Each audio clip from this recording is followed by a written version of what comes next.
Good morning. This presentation is for all our grandchildren.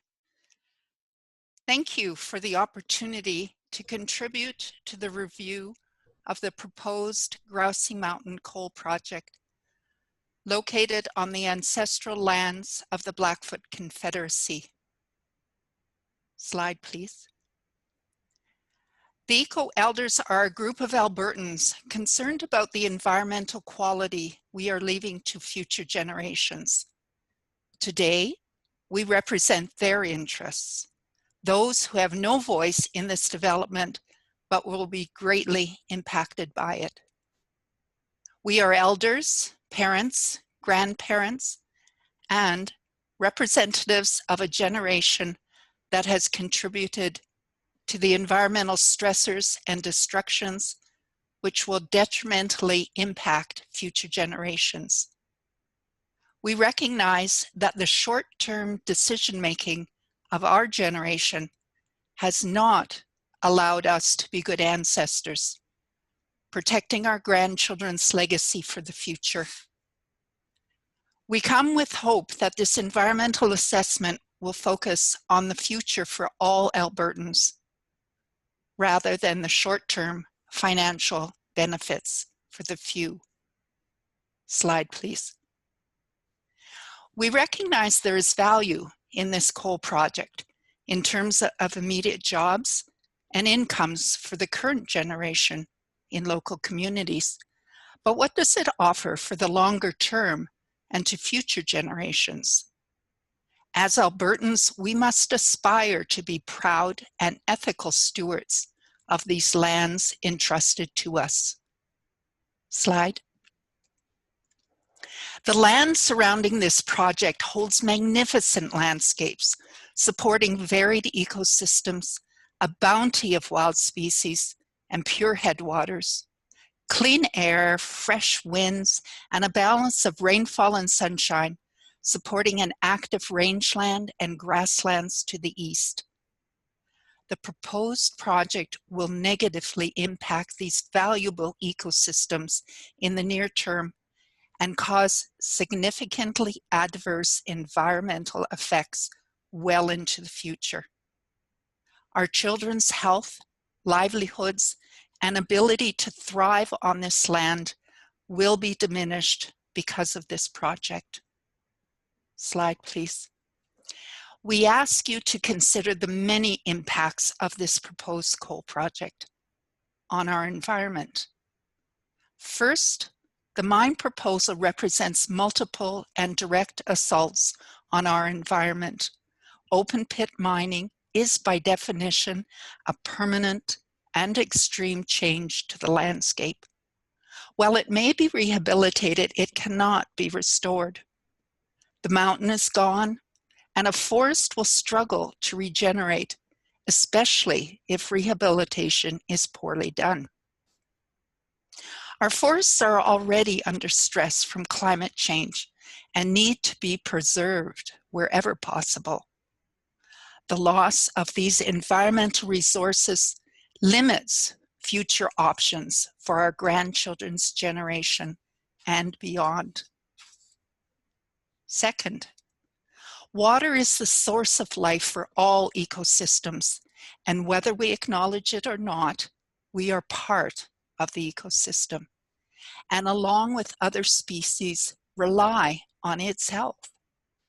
The rivers of the eastern slope are headwaters that support a large irrigation sector to the east, as well as water for the related communities.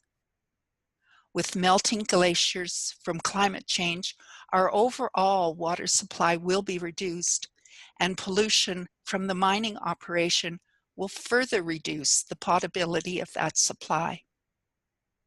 Protecting the water supply for future generations is critical. The exposure of mined coal and rock to the atmosphere releases selenium, which washes into rivers, polluting the water. Our neighbors in Elk Valley, BC, have seen water treatment facilities built to try and lessen the selenium in their rivers. Yet the counts of cutthroat trout are still down, according to Teck Coal's monitoring from last year. This river ecosystem will be addressed in the Timberwolf Wilderness Society, the Canadian Parks and Wilderness Society, and the Oldman Watershed Council submission, to whom we lend our full support. Third, coal is the worst of fossil fuels in terms of impacts to the atmosphere, especially in relation to climate change. Exposed coal releases methane into the atmosphere, which affects planet health. Methane is known to be 84 times more destructive than carbon dioxide over a 20-year period. Our provincial and federal governments have commitments to reduce our carbon footprint. With this project, not only will we be releasing emissions at the plant, we will also be enabling other countries to burn this coal, where their populations will suffer as well as the global atmosphere. We cannot espouse such an immoral position and close our eyes to what will continue to happen to our fellow human beings and our atmosphere. The Timberwolf Wilderness Society will be providing expert witness regarding this aspect and has our full support of their position. How will we be able to stand with integrity before our grandchildren and admit that we chose to ignore what we knew, rather than have the courage and creativity to envision a different future? Slide, please. On our health. We have long known that coal mining is dangerous to human health. Some of us have lost grandparents because of coal dust over a life of working in the mines. With underground mining, the poisons are somewhat contained. However, surface mining does not have that containment. Many international studies have looked at surface coal mining and the health of local communities. Published in the journal Eco-Psychology 2012, a paper from Radford University in Virginia summarizes not only the physical environmental damages and physical illnesses associated with surface mining, but draws attention to the devastating toll this has on mental health, from traumatic stress symptoms, anxiety, insomnia, drug abuse, and depression in populations near the mining. This paper should be read as a cautionary tale.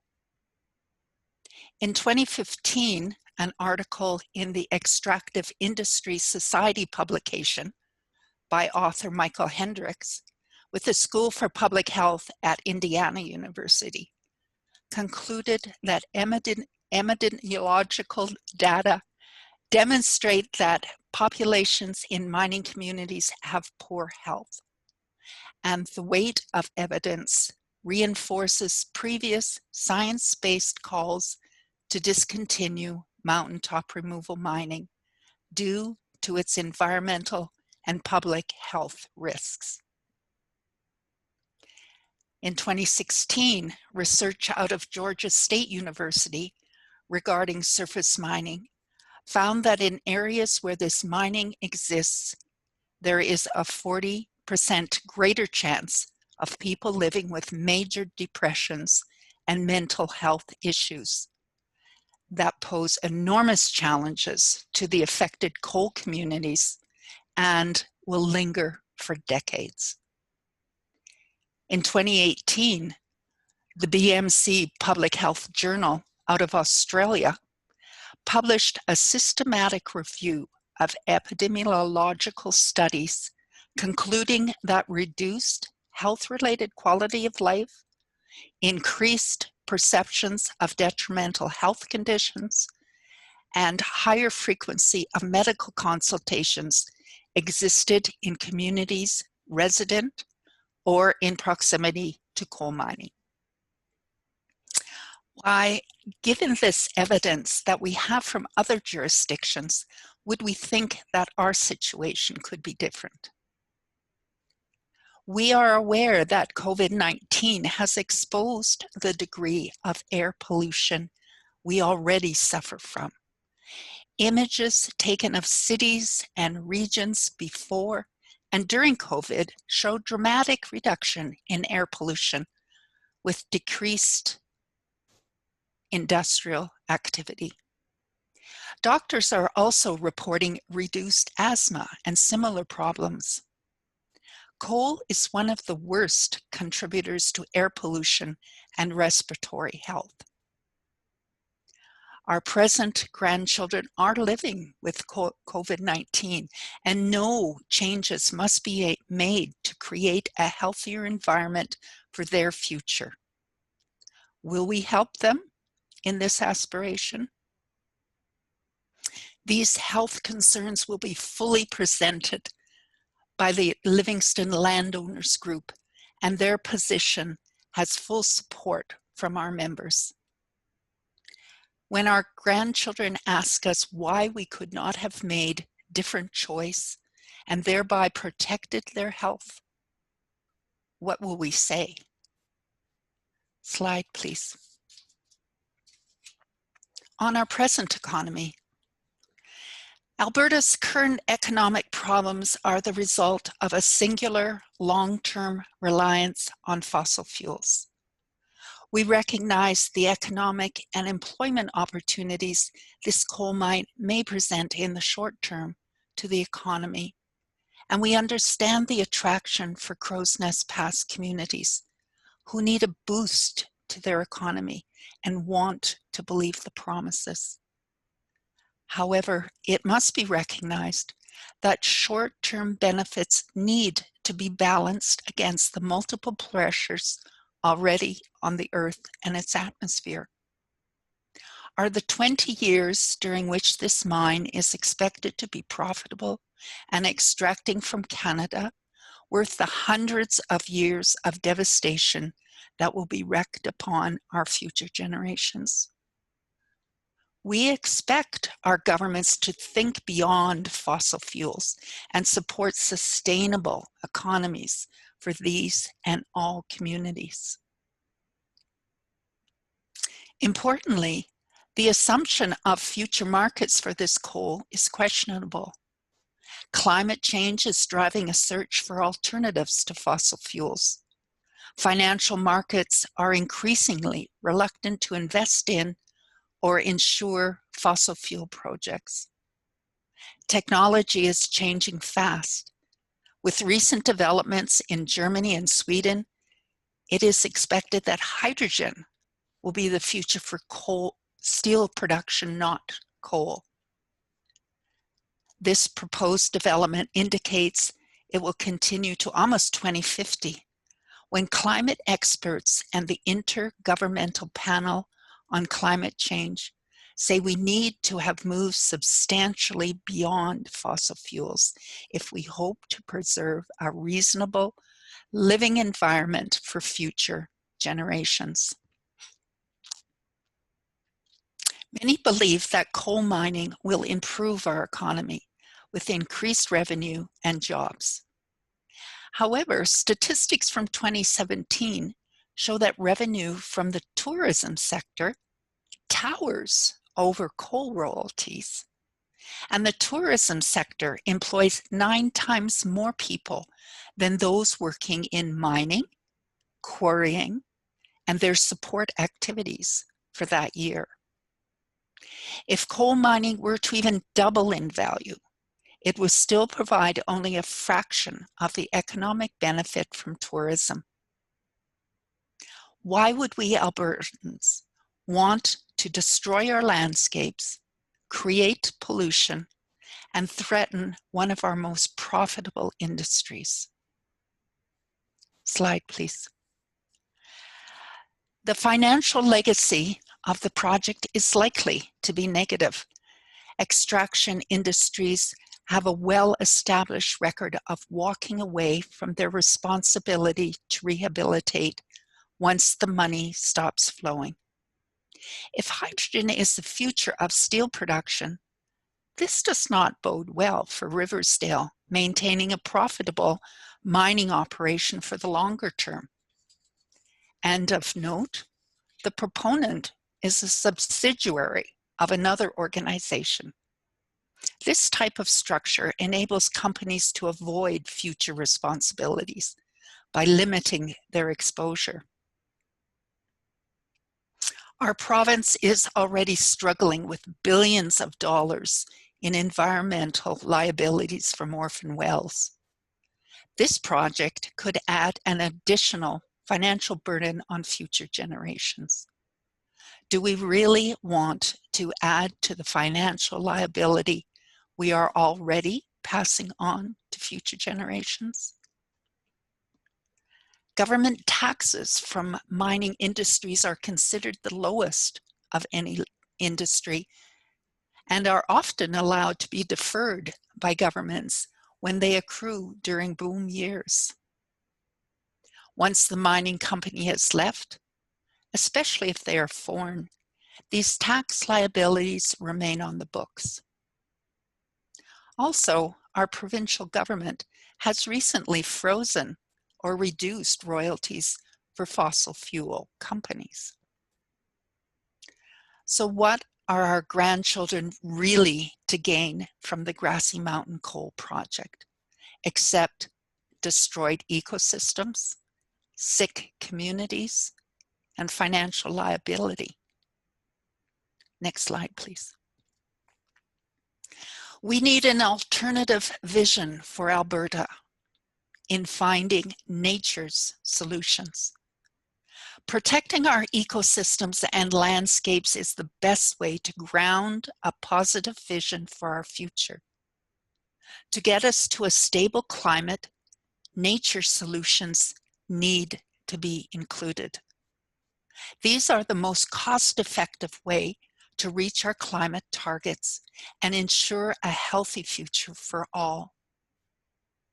A study published by the National Academy of Sciences entitled Natural Climate Solutions states that keeping our ecosystems intact absorbs up to 25% of our greenhouse gas emissions, and improving the land management of our ecosystems can provide an equivalent of 37% of our climate mitigation, thus enabling us to attain our 2030 goal and 20% of our 2050 goal in reducing GHG emissions. Not only are intact ecosystems a carbon sink, they also protect us against storms, flooding, winds, and erosion that we are seeing more of. Healthy ecosystems also provide a buffer between wildlife and humans, guarding against virus transmissions. COVID-19 is an example of transmission from animals to humans. We are told that we will have to deal with future pandemics if we do not address planet health. Is this the future we are willing to endorse for our grandchildren? Given what we know about how to protect our environment, our health, and our future, the destruction of these landscapes, mountaintops, and ecosystems is lunacy. Instead of promoting the destruction of these lands, we feel strongly that the government must support and encourage Albertans to maintain, protect, and reclaim their lands. For example, there are projects, people, and organizations already supporting and encouraging Alberta landowners to rehabilitate and maintain their grasslands and to recognize the ability of land to hold carbon. Pilot projects are quantifying the ability of restored grass ecosystems to hold carbon. If these lands are properly valued, then they will be saved from future degradation. While industrial agriculture is not a healthy model for ecosystems as it depletes soil nutrients, there are unused methods that restore the soil and the lands.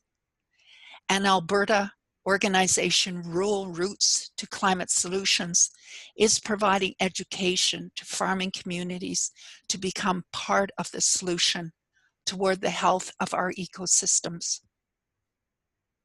There are orphan well sites being reclaimed as locations for solar arrays. Hydrogen will be a resource of the future. And in Alberta, once carbon capture and storage technology improves, the production of blue hydrogen is a distinct possibility. And more importantly, Alberta's abundant solar and wind resources can be used to produce green hydrogen with no carbon concern. With government support, a move toward the restoration of our ecosystems could create many green economy jobs, where we actively change our practice from taking from the land to a vision of living with the land. We need government policies to support these creative Albertans who can guide us to a future which both preserves our environment and builds our economy. When our children ask us how we helped, will we be able to talk of our support? Or do we have to admit we allowed the deterioration of the land to happen? Why promote the dirtiest of fuels when alternative technologies and healthy jobs are there to be grasped? Next slide. In conclusion, if this project is approved, it is very likely to be the first of many coal mines. The proponent owns other coal leases, and other companies have expressed interest. The adverse effects outlined above will simply worsen with each additional mine, and the environmental impacts will be added to the many that we already live with. This project will turn back the clock to rely on an old industry instead of looking 7 generations into the future when making decisions, as our Indigenous neighbors espouse and various countries are now including in their policies. It is an industry that died once and will die again, an unsustainable cycle of boom and bust, leaving the region in a greater state of poverty because the environment will be destroyed. Then what? We must be the good ancestors that future generations will look back to. It is time to reimagine Alberta's future. We must take bold steps, offering hope and opportunity to our grandchildren. Stepping back to the 20th century coal era is not the way forward. We need to acknowledge the damage of past generations, limit the damage done by our current generation, and create sustainable economies for the future. This will require enlightened vision, investment, and courage from our political leaders.